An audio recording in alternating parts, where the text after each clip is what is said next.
Hey everybody, Aaron here. Welcome back to another anime review. Today we look at episode 20 of ReZero. So, I'll just say right now, we anticipated the White Whale battle would be today, and it sure as hell was today. I'll tell you that there's not going to per se be a lot for me to say, it seems like, because this was a really battle-eccentric episode. For ReZero, it was awesome, but, it's per se didn't give us too much story. It really only showed a few things from the past, and kind of gave us a little bit tidbits of information toward the whale and like its powers. But the ending was very interesting. Let's go talk about the review so we can get to the end and just kind of start making theories about this. So in the very beginning, we have a young master swordsman and also the old man. This is when they're young, and it's kind of cool. It shows that hey, they were kids once before too. It shows that he really didn't want to become a swordsman per se, but he ended up becoming one because he felt like he had something to protect. And the girl that he's with, I don't think he realizes in the beginning, of course, but and you'll find out later on that she was the master swordsman at the time. And so he's like, he's telling her how he just became a knight. He's so happy because he's able to finally start kind of realizing his dream and stuff like that.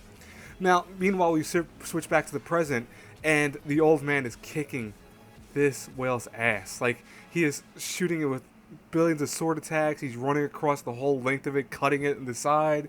And what's very funny though is it doesn't seem like anything's really working. I mean, even Crush uses a sword attack that's supposed to like cleave it in half, and it just seems like it does very little minimal damage to it. The whale's obviously losing blood to these attacks and all that, but it's still flying around. It's still okay.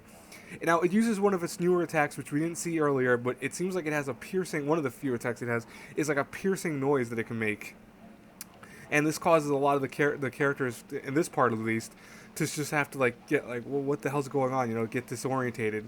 And that's when it also activates the fog that we've seen from before. Now this is when Subaru realizes finally, and this is when we can finally come to a close with this, that the fog is what causes people to forget about one another. So if you are hit by the fog, you are killed. I mean, you have to be killed by the fog, nothing else. You don't have to per se be killed by the whale directly, but the fog will cause you to be erased from existence. Now that's very interesting. Now, but Subaru sees that the effects of that noise is still affecting all the other warriors to the point that they're losing their minds. It looks like they're clawing at each other's arms and just going overall crazy.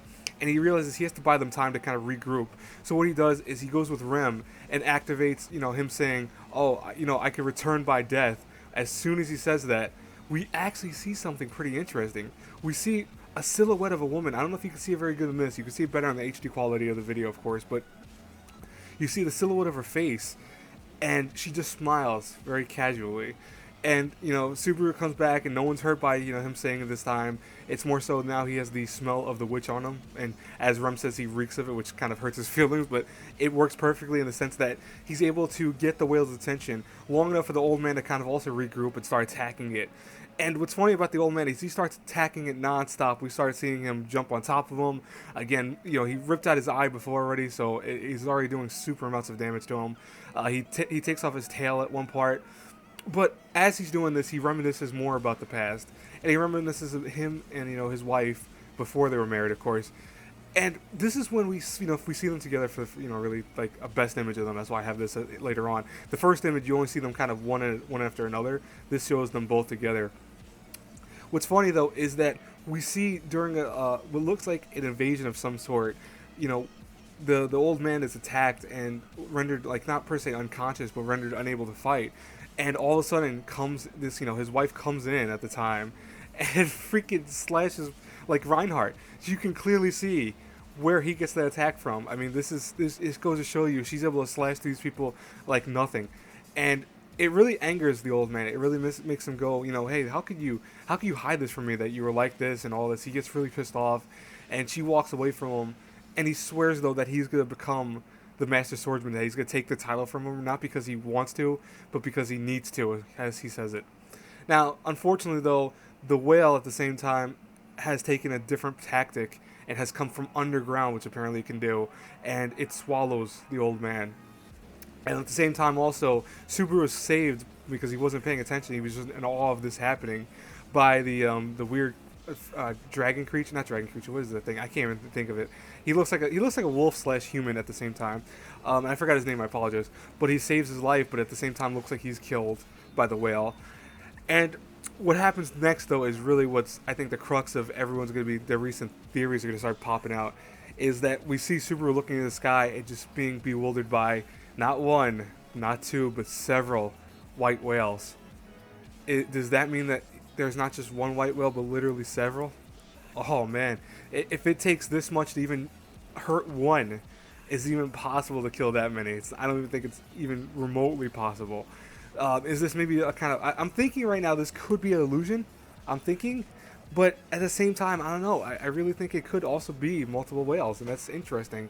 I mean, I guess it makes sense. I mean, if a whale was able to kind of congregate and make more whales and stuff like that, by some means, it would be interesting. But anyways, guys and girls, this was an awesome episode. I can't wait till next week's episode. I'm anticipating we're going to find out more about this, of course.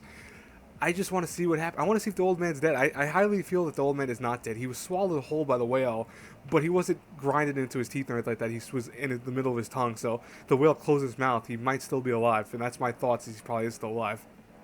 And I want to say, my theory, I'm going to stick with this theory. I think this is just an illusion tactic right here. That there's not really multiple whales, but there's only just one. And I think it's just using an illusionary move to make it look like there's more than one. But anyways, let's see if I'm right or wrong. I will talk to you later. I hope you enjoy this. By the way, if you're looking for my Tales of Zestiria episode 6, I believe, review, I apologize wholeheartedly. I woke up really early this morning, so I really didn't get sleep, and it was a whole. I'll explain it more in that review, but that's coming out later today. Probably will be out tonight, most likely. I know I said a few hours on my Twitter. I have to take that back because it's gonna be out tonight because I have the Otaku 18 thing coming up in a couple minutes. But I'll talk to you all later. Have a great day, everyone. Bye bye.